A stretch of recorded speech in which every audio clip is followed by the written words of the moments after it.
चलिए जरा एक बात देख लीजिए, उनका स्ट्रगल पॉइंट बहुत बढ़िया स्ट्रगल हुआ, लेकिन रिलैक्स, मतलब रिलैक्स रहने का लाइफ में, मतलब शुरू से। अब बोला भी था मैंने कि फर्स्ट अटेम्प्ट में नहीं निकलेगा, बहुत बोले भी थे यार ऐसा मत बोल, अभी दे रहे हैं। हाँ तो उन्हीं के पास तो जा रहा हूँ मैं। बोले कि या पहले करते हैं, तो बोला था सही हो गया तो हम बोले कि हम पहले इसलिए आपको बोले थे क्योंकि कुछ रीज़न था, उनका कुछ सॉर्ट आउट प्रॉब्लम ही चल रहा था, कोटा थे पहले वो। तो कानपुर से उनका क्या हुआ कि जॉब हो गया, आईटी कानपुर में थे तो जॉब करने चले गए, फिर उसके बाद पढ़ाने लगे। तो पढ़ाने लगे तो कोटा में भी पढ़ाते थे, तो हमको भी पढ़ाना इंटरेस्टेड था। तो फिर बोले कि यार लेकिन जम नहीं रहा, कुछ सही नहीं लग रहा है, तो छोड़ के आ गए, लेकिन खर्चा पानी नहीं था। अब room rent Bajirao and Ravi का और उसके आसपास में रहने का, जैसे जनरली करोल बाग और राजेंद्र नगर में थोड़ा सा रूम है, 20-20 हज़ार 25-25 हज़ार किराया है यार, सीढ़ी का, मतलब तुम खुद बस ऐसे जाओगे ऐसे और बस ऐसे सो जाओगे, इतना छोटा रूम का लगभग है। मैं कुछ ज़्यादा नहीं बोल रहा हूँ, यकीन बोल रहा हूँ आपको। और ये उतना ज़्यादा 20-20 हज़ार प्लस है, तो स्ट्रगल हुआ। लेकिन हाँ, सर उन्होंने फादर के डेथ के बाद, जो गौरी शंकर सर हैं, उन्होंने वो हॉस्टल चलाते हैं, तो वहीं पे गांव में ही, तो कभी कभी वहाँ पे जाके पढ़ाते थे वहीं पे। तो थोड़ा सा स्ट्रगल पॉइंट हुआ, लेकिन इतना तय था कि रिजल्ट आ जाएगा। तो कुछ पैसे फ्रेंड उनके देते थे मंथली, और उनको उससे रेंट और उससे खाना चलता था। और हम भी, मतलब हम लोग बस यही बोले कि आप बस करो, बाकी हम लोग से जो होगा हम लोग संभालेंगे। बट स्ट्रगल तो होता ही है ना यार, कोई इतना आसान थोड़ी हो जाता है कुछ करना। और इतना तय था सबको, सब किसी को विश्वास था। 2 लोग पे दांव खेला हुआ था, मेरे पे दांव खेला हुआ है और उन पे दांव खेला हुआ है, इसलिए सारे पंजाबी फ्रेंड से लेकर सब एश्योर थे दोनों पे निकालेगा। बस खाली देखना ये है कि मतलब बस खाली इधर ट्रैक ना बदले, क्योंकि बीच में उनको भी मन किया कि अब छोड़ छाड़ के कुछ करते हैं, मतलब क्योंकि पैसा बहुत बड़ा प्रॉब्लम होता है ना, आप समझ रहे हो, इतना आसान नहीं होता बर्दाश्त करना इकोनॉमिक स्थिति को, जहाँ आपको खाने के बारे में सोचना पड़े। तो फिर हम लोग को लगा कि अगर ये कर लेते हैं और सिर्फ इसी में इन्वॉल्व हो जाते हैं, तो फिर हम ग्राउंड लेवल पे चेंज नहीं कर पाएंगे, फिर दिक्कत हो जाएगा, फिर फंस के रह जाएंगे इधर। तो जो प्रॉब्लम है और मम्मी पापा को कष्ट हो रहा है, तो थोड़ा होने दो, थोड़ा दिन तक हो जाना दो, लेकिन रिजल्ट आ जाएगा ना तो सब सुकून मिल जाता है। लेकिन इसीलिए कभी कभी कष्ट हो और दुखी हो तो समझना अच्छे के लिए होता है, क्योंकि जिस तरीके से आप जानते हैं, पंकज त्रिपाठी को जानते होंगे, तो पंकज त्रिपाठी भी बोले उसके पापा चाहते थे कि ट्रैक्टर खरीदे और बेटा मेरा चलाए, लेकिन उनकी औकात इतनी हुई नहीं कि वो ट्रैक्टर खरीद पाए। तो पंकज त्रिपाठी कहते हैं कि अच्छा हुआ कि ट्रैक्टर नहीं खरीदाया, क्योंकि खरीदाता तो मैं गाँव में ही खेत जोतता रह जाता। आज ये बात आपको बता। तो कभी कभी लाइफ में अगर आपको प्रॉब्लम है तो समझना अच्छे के लिए, सुन पा रहे हो। बाकी सर कष्ट हो तो कष्ट इज मस्ट इन लाइफ। आगे आइएगा और देखिएगा, चिंता नहीं करने का, ज़्यादा दूर नहीं है, दिल्ली नज़दीक है। आगे आइएगा, पेज नंबर क्या था, 78। सर आज रीड्स पढ़ेंगे थोड़ा, और रीड्स ही खाली पढ़ेंगे, 15-20 मिनट में ख़त्म हो जाएगा। ये ज़्यादा देर का ख़त्म नहीं होगा, 15-20 मिनट है, लेकिन ये इंपॉर्टेंट है इसलिए बता रहा हूँ, क्योंकि लक्ष्मीकांत में आपको इसको पढ़वाने के लिए मैं दे दूँगा। तो पहले दिख रहा है पेज नंबर 78, जो नोट्स दिया हूँ सभी को। सर 15 मिनट के लिए बस एनर्जी बचा के रखना, बचा लोगे ना। चलो शुरू करें। चलो तो सर सबसे फर्स्ट रीड्स दिख रहा है, रीड्स में ये हिंदी में याचिका बोलते हो। सर एक लाइन है जो बहुत परफेक्ट है, देखो क्या लिखा, क्या गजब का लाइन है। Writ is a rights to make thing right. सुन पा रहे हो। तो रीट क्या है, रीट एक अधिकार है जिससे चीजों को आप सही कर सकते हो। तो writ is a rights to make things right, मतलब रीट क्या है, एक आपका अधिकार है जिस अधिकार के थ्रू आप क्या कर सकते हो, किसी चीजों को सही कर सकते हो। जरा नीचे आओ और आपको दूसरा मिलेगा, इफ रॉन्ग और fundamental right violation takes place. मतलब अब सर आपका राइट है लेकिन कुछ गलत हुआ होगा तभी तो, ऐसा थोड़ी कि बिना मतलब उठा के चले गए याचिका लिख दिए। सुन पा रहे हो गया भूकंप शांत हुआ। चलो प्लीज ध्यान दे लो, 15 मिनट दे लो, हालत मेरा भी खराब है, सुन लो। आगे आओ नीचे। तो ये fundamental right is bullet then writ is a gun, जैसे आपको वहां पढ़ाया था, याद है सर बोला था आर्टिकल 32 और आर्टिकल 226 क्या था, सुप्रीम कोर्ट जा सकते हो 32 और 226 वहां, कब, जब फंडामेंटल वायलेट होता है। ऐसा नहीं कि कोई खाना चुरा के ले गया तो आप वहां पहुंच गए सुप्रीम कोर्ट। नीचे आइए। तो 32 में क्या लिखा है, directly goes to supreme court, और 226 में कहा हाई कोर्ट, दिल्ली में है जो नजदीक पड़े, घुस जाइए। नीचे आइए। अब सर वहां पर देखिएगा, मैंने बोला था कि हाई कोर्ट के पास ज्यादा केसेस जाते हैं, याद है, रूल 2। तो सर क्या बोला था कि देख भाई तू यहाँ है तो क्या बोला, मेरे से ज़्यादा तेरे से जो लीगल राइट जाएगा वो भी कहाँ जाएगा, तेरे पास, तो बड़ा कौन हुआ, बोला है, बोला ठीक, लेकिन जब सुप्रीम कोर्ट डिसीजन लेगा तो तू कुछ भी।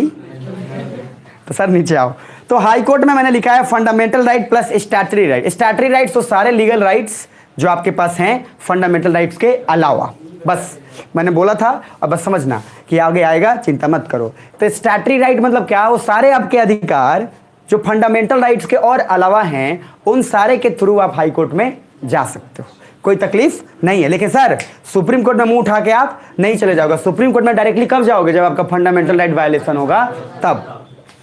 समझ पा रहे हो? इसलिए हाई कोर्ट के पास पावर क्या हो गया, मतलब केस सॉल्व करने का ज्यादा है, लेकिन जब सुप्रीम कोर्ट उसी चीज पे अगर दे दिया वर्डिक्ट तो सर हाई कोर्ट को भी वो मानना पड़ेगा। याद करो उस दिन तो पढ़ाया था एलजीबीटीक्यू पे, पहले क्या किया, सुप्रीम कोर्ट ने बोला कि केस तुम लो, तो दिल्ली हाई कोर्ट ने केस ले लिया, फिर लेके जब डिसीजन सुना दिया तो सुप्रीम कोर्ट ने बोला कि नहीं ऐसा नहीं होगा, तो फिर बोला ठीक है नहीं होगा। तो सर सबका राजा कौन, सुप्रीम कोर्ट। नीचे नीचे नीचे, why high court has more rights to solve. आपको ऑलरेडी बताया हाई कोर्ट के पास, हाई कोर्ट के पास क्यों पावर है, ऑलरेडी बताया आपको दो चीज, एक सर दूसरा रीजन, पहला ये कि सुप्रीम कोर्ट में तो जज गिनती के 31 से 36 जज होते हैं सर, इतना प्रेशर उन पे ऐसे होता है, तो पहली बात कि इतने कम जजेज में सारा केस कैसे सॉल्व किया जाएगा, और दूसरी चीज कि high court sir generally, supreme court तो सिर्फ राजधानी में है ना, अब कोई भी इंसान जो गरीब है वो क्या हमेशा राजधानी ही जाएगा, उसका आने जाने में सर उसका पूरा कपड़ा बिक जाएगा।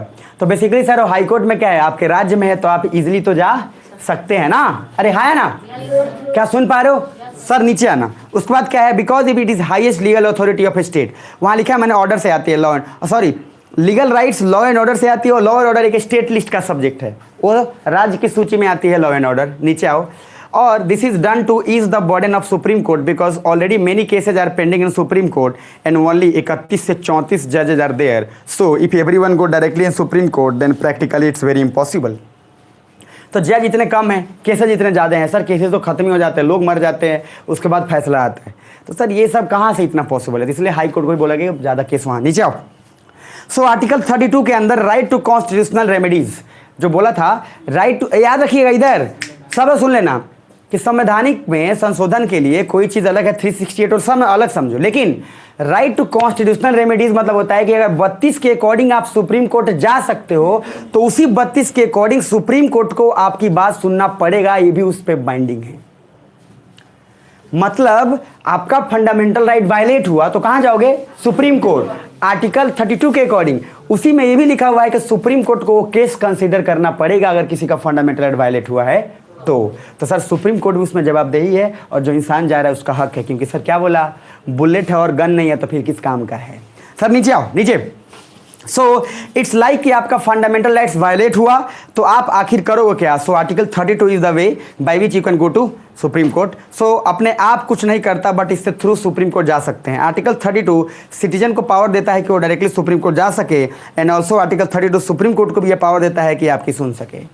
मेरी बात समझ में आ रही है, सुप्रीम कोर्ट को भी यह पावर है कि वो आपकी सुनेगा। नीचे आओ, तो रीट में मैंने क्या बोला, याचिका क्या है, याचिका एक आपका पावर है कि जिससे कि आपका कोई फंडामेंटल राइट अगर वायलेट हुआ इधर तो आप डायरेक्टली सुप्रीम कोर्ट या हाई कोर्ट जा सकते हो, ये रीट है। अब इस रीट के अंदर कैसे आप जा सकते हैं क्या नहीं जा सकते हैं डिटेलिंग देखेंगे, लेकिन आप बताओ फंडामेंटल राइट जब भी वायलेट होगा तो आप किससे लड़ोगे, गवर्नमेंट से, चाहे वो सेंट्रल गवर्नमेंट हो चाहे वो स्टेट गवर्नमेंट हो, क्योंकि सर फंडामेंटल राइट को सिक्योर करना गवर्नमेंट की जिम्मेदारी है, क्योंकि गवर्नमेंट सिक्योरिटी प्लस वेलफेयर की जिम्मेदारी लेती है और हम उनको वोट प्लस टैक्स देते हैं। क्या सुन पा रहे हो? इसलिए जितना भी केस आप फंडामेंटल राइट के अकॉर्डिंग बताऊंगा तो सब वर्सेस यूनियन ऑफ इंडिया होगा। जैसे कल मैंने बताया था Jarnail Singh versus union of India, LGBTQ पढ़ाया था तब, तो सर उसमें बोला तो Jarnail Singh versus union of India, तो क्या है यूनियन ऑफ इंडिया, तो सरकार से, क्योंकि वो अपने फंडामेंटल राइट के लिए लड़ रहा है तो किससे लड़ेगा, सरकार से लड़ेगा।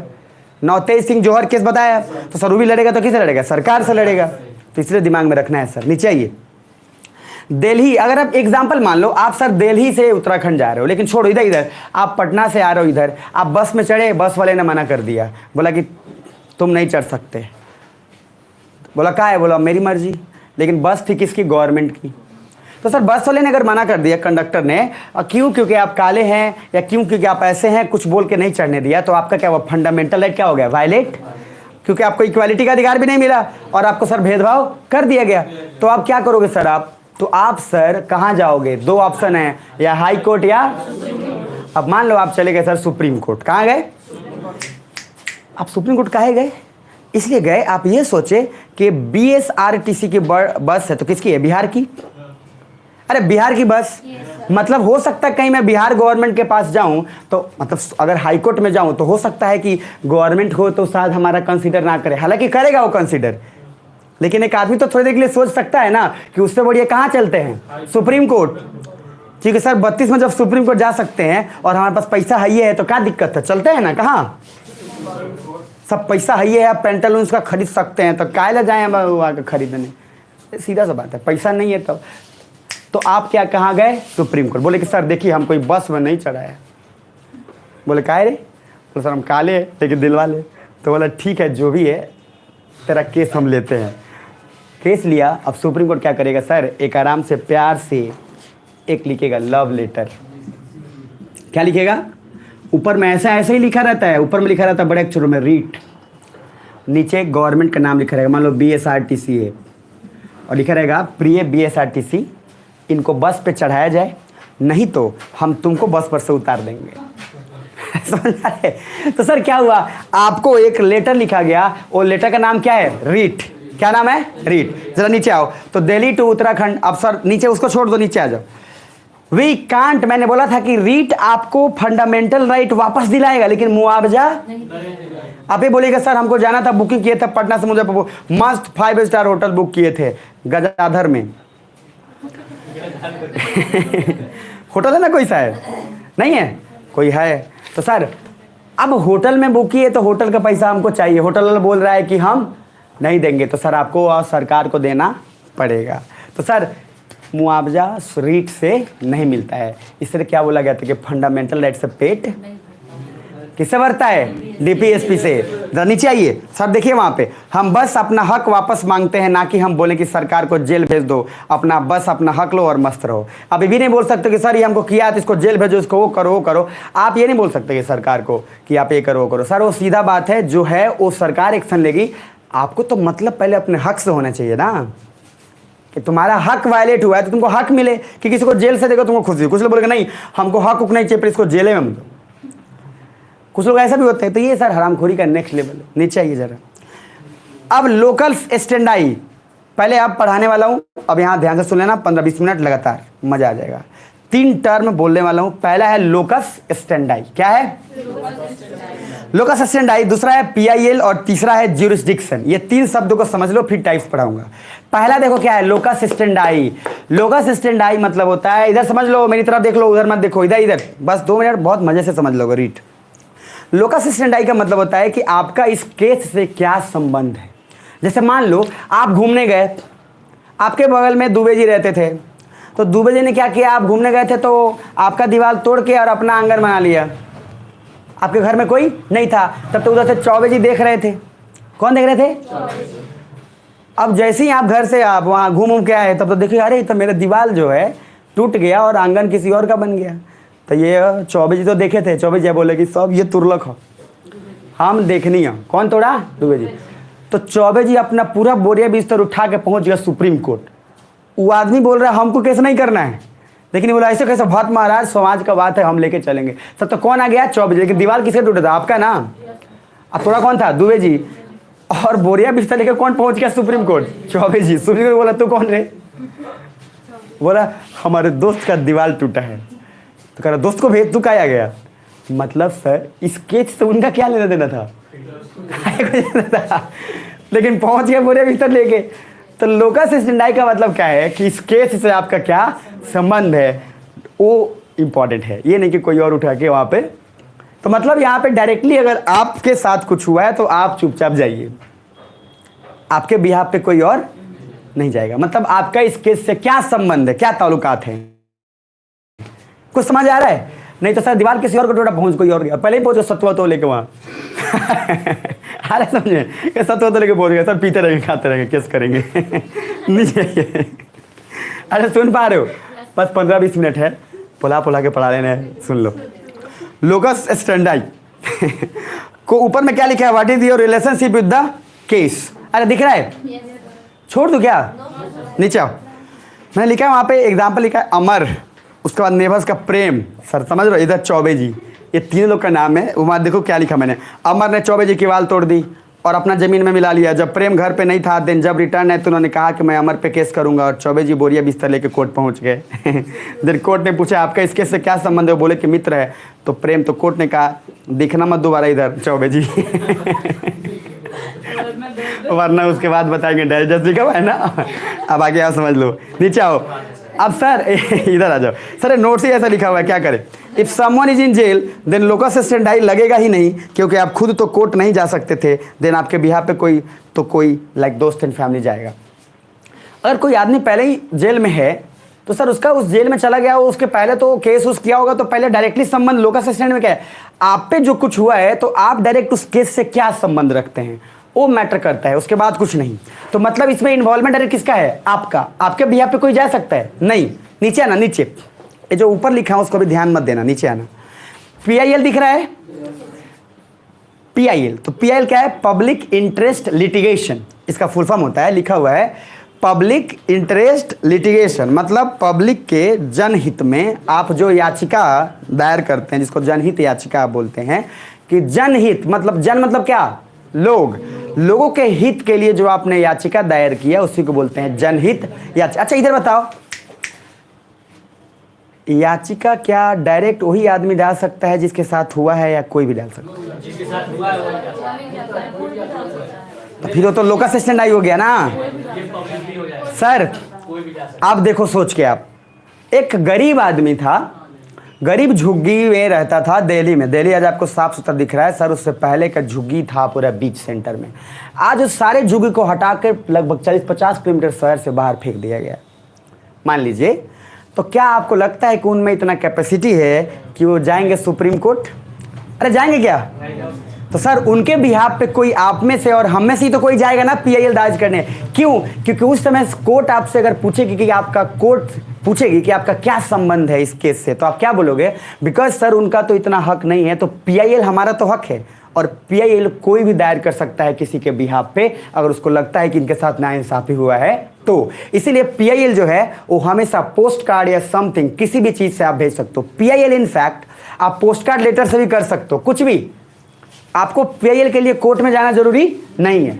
सुन पा रहे हो मेरी बात? तो सर लोकस स्टैंडाई में तो आपका डायरेक्ट कनेक्शन था, आपको जाना ही था, लेकिन PIL में क्या हो गया? आपने जैसे देखा कि सर यहाँ पे देखा कि कुछ लोग हैं जो किसी दूसरे को परेशान कर रहे हैं, आपने आराम से लिखा डियर सुप्रीम कोर्ट, इधर लिखा कि यहाँ पे लोग परेशान कर रहे हैं, इनका फंडामेंटल राइट वायलेट हो रहा है, आपने लिख के पोस्ट कार्ड में डाल दिया, सुप्रीम कोर्ट पहुँच गया, 2 मिनट में वो एक्शन हो जाएगा। लेकिन क्या आपको परेशान हो रहा था क्या? नहीं, परेशानी आपको थोड़ी ना हो रही थी, परेशानी तो किसको हो रही थी? लेकिन सर एक पब्लिक के नाते आपका हक है, इसी को तो PIL बोल रहे हैं। क्या सुन पा रहे हो?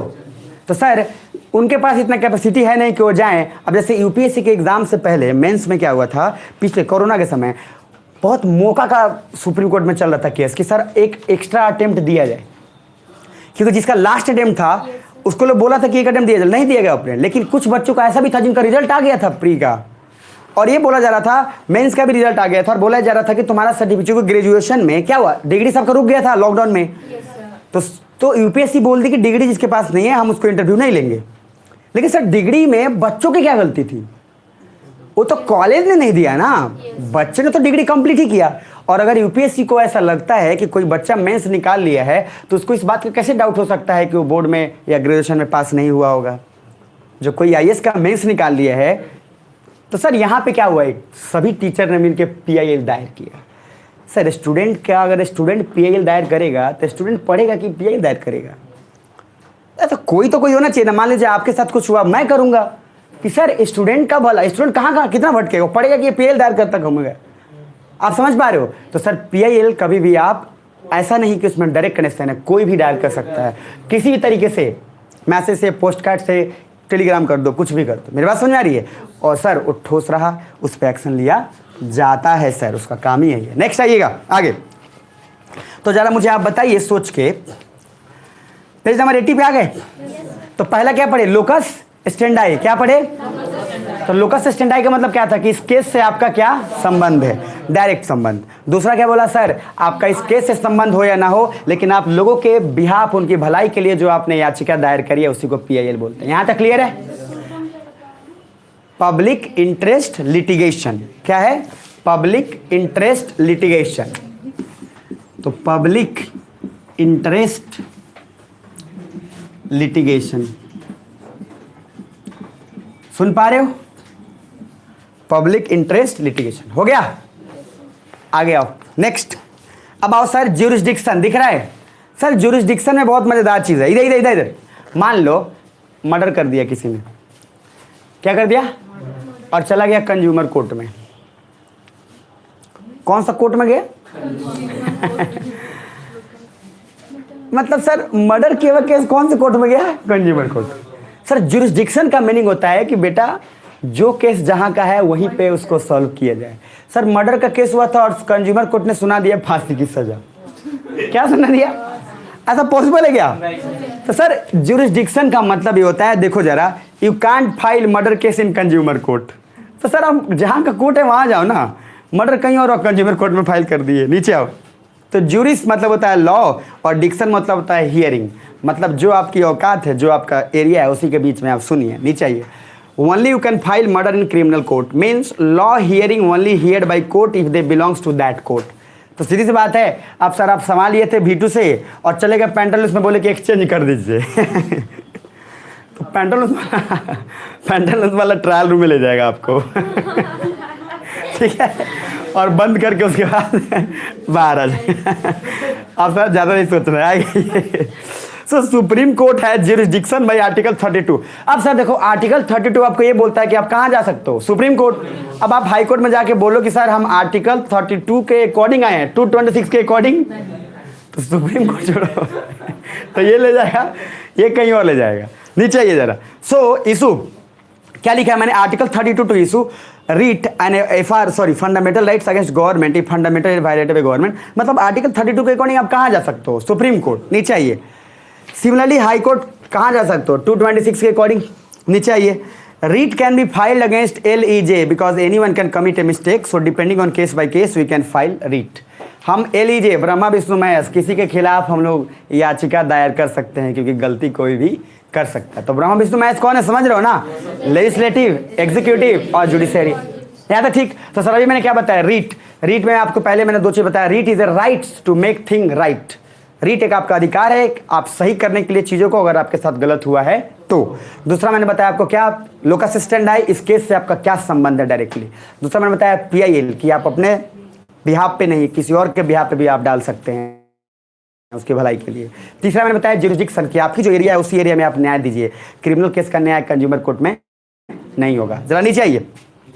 अब जरा देखिए ये इंपॉर्टेंट है, टाइप्स ऑफ रीट क्या है, मतलब याचिका के प्रकार। पहला देखिएगा हेबियस कॉर्पस, दिख रहा है? अरे दिख रहा है, दिख रहा है?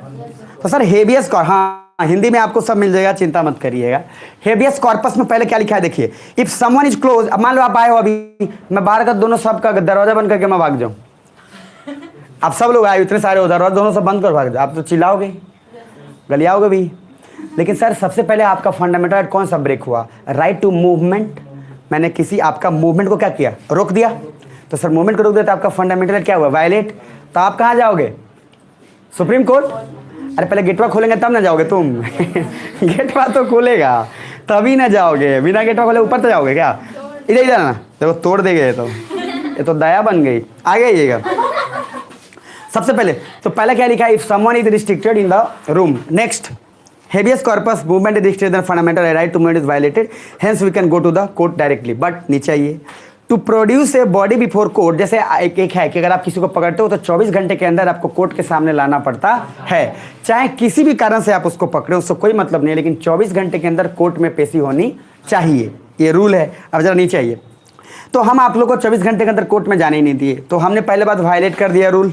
अब जरा नीचे आओ कि हम लोगों ने लीगली किया है नहीं, because you are on self close so you can't go to the court, then locus standi तो लगेगा ही नहीं। सर आप लोग तो बंद यहाँ है ना, तो आप लोग तो कोर्ट जा नहीं सकते, तो आपके बिहार पे आपके फैमिली तो ढूंढते ढूंढते आएंगे ना कि क्या हुआ, तो आपके यहाँ पे कौन जाएगा? फैमिली। तो ये PIL हुआ कि लोकस स्टैंडाई हुआ? PIL हुआ।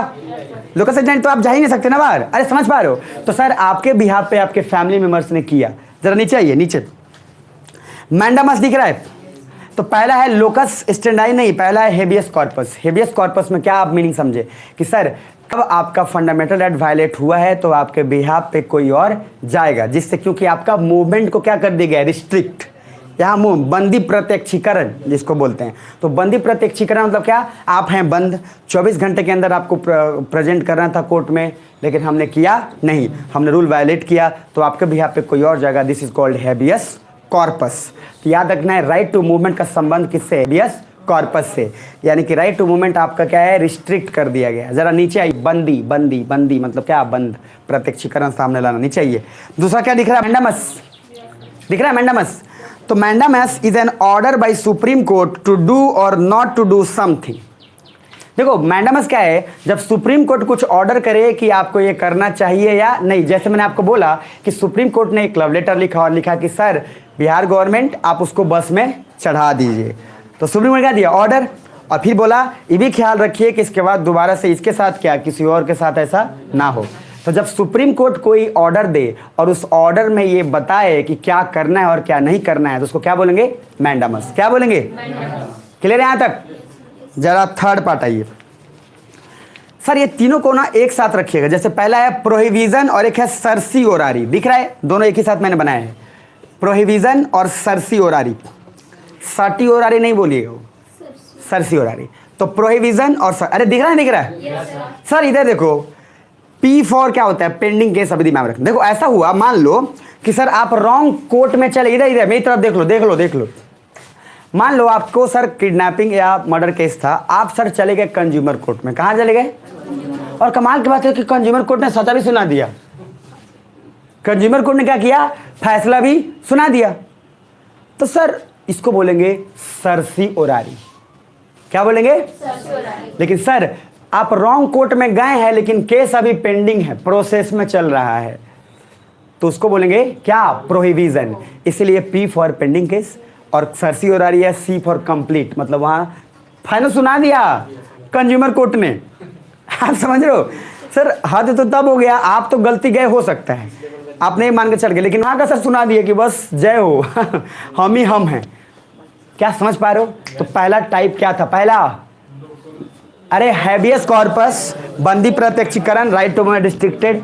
दूसरा मैंडामस, सुप्रीम कोर्ट ने बताया कि क्या करना है क्या नहीं करना है। प्रोहिबिजन, रॉन्ग कोर्ट और फैसला अभी पेंडिंग में है, तो प्रोहिबिजन। रॉन्ग कोर्ट, फैसला सुना दिया गया, तो सर क्या? सर्सिओरारी। क्या है? सर्सिओरारी। यहां तक ठीक है? अब सर आप सोच के देखो, अगर रॉन्ग कोर्ट पे जजमेंट हो जाए तो सर उसके बाद पहले तुम क्या करोगे? तुम जैसे ऊपर कोर्ट में अगर कोई लेके जाता है तो पहले क्या बोलेगा? सबसे पहले कि कौन फैसला दिया रे पहले तो उसको बुलाओ कि फैसला कौन दिया। और सुप्रीम कोर्ट ने एक बार जो बोल दिया तो फिर सारा ये केस खत्म, क्योंकि सर हर कोर्ट का फैसला थोड़ी ना मान लिया जाएगा। जिसका ज्यूरिसडिक्शन होगा उसी का फैसला मानोगे ना। कि सर ज्यूरिसडिक्शन इसलिए तो पढ़ा है आपको कि सर आपका बाउंड्री यहां तक है, इससे ज़्यादा औकात फैलाना आपको नहीं है। तो मैंने अगर ज्यूरिसडिक्शन में आपको इतना ही बोला है तो आप इतना ही में रहोगे कि बाहर चल जाओगे, उछल कूद को जाओगे तो देंगे मार के दंतिया तोड़, ऐसा। सर सुनो ध्यान से, 4 पार्ट हो गए। पहला क्या है? रिपीट करो, हैबियस कॉर्पस। हैबियस कॉर्पस के बाद क्या? मैंडामस। एंड मैंडामस के बाद प्रोहिबिजन, देन सर्सिओरारी। तो सर पहला हो गया हैबियस कॉर्पस, दूसरा मैंडामस, प्रोहिबिजन, सर्सिओरारी। यहां तक क्लियर? नेक्स्ट उसके बाद सर एक 2 चीज वर्ड है, क्यूओ वारंटो। क्या है? क्यूओ वारंटो। सर ये इसका ना बड़ा अच्छा एक्सपीरियंस आपको बताता हूं मैं। जैसे आप लोगों को रेलवे जो पुलिस वाले होते हैं ना, 2 तरीके, एक वाइट खाकी की वर्दी होते हैं और एक वाइट वाले होते हैं। जैसे ट्रैफिक पुलिस का वैल्यूएशन बहुत ज़्यादा है सर बंगाल में। ट्रैफिक पुलिस के साथ अगर आप कहें ना कुछ भी, सर उसको बहुत ज़्यादा पावर दे, रोड पे सर पटक पटक के मारेगा वो, और कोई कुछ नहीं कर सकता। यहाँ पे तो होता है ना सर कि अगर खाकी वर्दी होता चेक कर रहा है तो लोग ऐसे 100 रुपये का दांत में लगा दे देते हैं। ले अरे समझ में, मतलब हाँ मतलब कुछ लोग स्टाइल से लगा देते हैं ना, कुछ लोग क्या ऐसे बोलते हैं सर। डायलॉग्स भी होते हैं ना, बड़े गजब गजब के डायलॉग्स होते हैं कि तुम्हारा जितना खर्चा होगा उतना का तो हम सिगरेट पी जाते हैं। अरे समझ में, सर ये वो लोग हैं जिनके घर में सही से फूस नहीं है। हाँ, समझ में आ रहा है? ये वही लोग हैं जिनके घर में सही से अभी घर बना नहीं है। बाकी डायलॉग तो बाजी है, बट मैं क्यों पढ़ा रहा हूँ? क्यूवो वारंटो का मीनिंग होता है दो चीज़। फर्स्ट, खाकी वर्दी वाले में और वाइट ट्रैफिक पुलिस वाले में क्या फ़र्क है? देखो, वाइट ट्रैफिक पुलिस वाला कुछ भी चाहे चेक कर सकता है, ड्राइविंग लाइसेंस, पॉल्यूशन, आपका हेलमेट चेक करना, ये वो सब कुछ कर लेगा। लेकिन खाकी वर्दी वाले दो ही चीज़ कर सकते हैं, एक ड्राइविंग लाइसेंस और एक इंश्योरेंस। ये जान लो, क्या चेक कर सकते हैं? ड्राइविंग लाइसेंस और इंश्योरेंस। इसके अलावा सब कुछ है तो चढ़ जाओ, औकात में रहो। क्या कि तुम्हारा औकात दो ही चीज़ चेक करने का है। क्या है, समझ में आ रहा है? देखो क्या है, ड्राइविंग लाइसेंस और क्या, इंश्योरेंस। अब वो बोल दिया क्या, पॉल्यूशन दिखा, कहना अभी पॉल्यूशन यही फैला देंगे हम। सर इसलिए बोल रहा हूँ ना, सुनो इधर। लेकिन सर सुन लो। अब बता रही नहीं कि कहीं पे चेप दो, तरीके से नहीं, तरीके से। अब दिल्ली में देखो क्या हुआ। दिल्ली में क्या हुआ, सर स्कूटी पे निकले थे 3 दोस्त, निकले सब लॉ के स्टूडेंट, पढ़े लिखे, पकड़ा वहाँ पे खाकी वर्दी वाला। कौन पकड़ा? तो पॉल्यूशन तो ऐसे भी स्टूडेंट लोग कौन करवाता है, इंश्योरेंस तो कोई करवाता नहीं जल्दी। अब सर क्या हुआ, पकड़ लिया खाकी वर्दी, कह रहा है कि दिखा, ऐसे इंश्योरेंस था तो दिखा, तो ड्राइविंग लाइसेंस दिखा दिया, इंश्योरेंस भी दिखा, अगर पॉल्यूशन दिखा, तो कह रहा है क्यूवो वारंटो। मतलब आप चेक नहीं कर सकते। सर उसके बाद पुलिस खोपचा में ले गया और लाठी से पीछे 4-5 दिया। तो सर दोबारा क्यूवो वारंटो नहीं बोलने का। सर उनका गुस्सा मतलब फूट गया कि हमको सिखा रही है।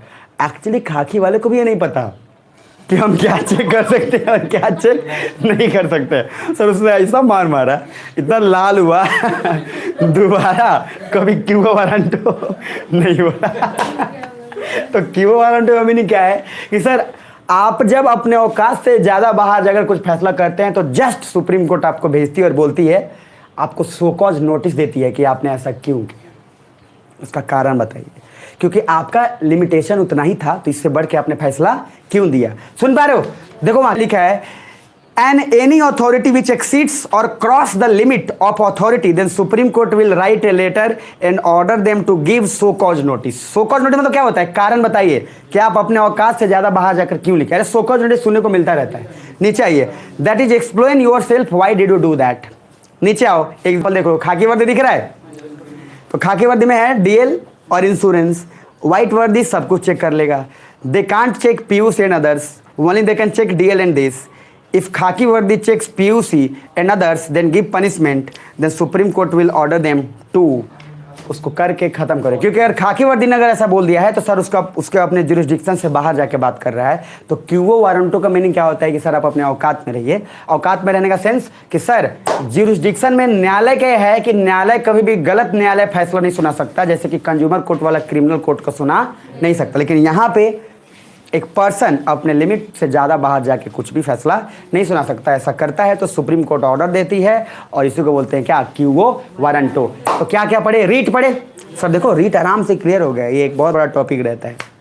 पहला था रीट, याचिका। Writ is a things to make thing right. तो writ is a rights to make thing right. Writ आपका अधिकार है, अगर आपके साथ गलत हुआ है तो आप सही कर सकते हैं। सर दो है आपके पास, 32 और 226। उसके आगे आइए तो दो चीज़ और बताया। पहले बताया लोकस स्टेंडाई, केस से क्या संबंध रखते हैं आप, PIL, दूसरे के बिहाफ पे आप दायर करिए, पोस्ट कार्ड लेटर कुछ भी। और तीसरा मैंने क्या बताया आपको कि नहीं ज्यूरिसडिक्शन, कि सर न्यायालय वही क्रिमिनल कोर्ट वाला कंज्यूमर कोर्ट का फैसला नहीं सुना सकता, समथिंग लाइक दैट। और फिर आगे आया तो टाइप्स पढ़े। पहला मैंडामस, हैबियस कॉर्पस, बंदी प्रत्यक्षीकरण, राइट टू मूवमेंट स्टिक किया गया तो उसके बाद सर उसको 24 घंटे के अंदर प्रत्यक्ष करना पड़ेगा, नहीं करेगा तो सुप्रीम कोर्ट बताएगी।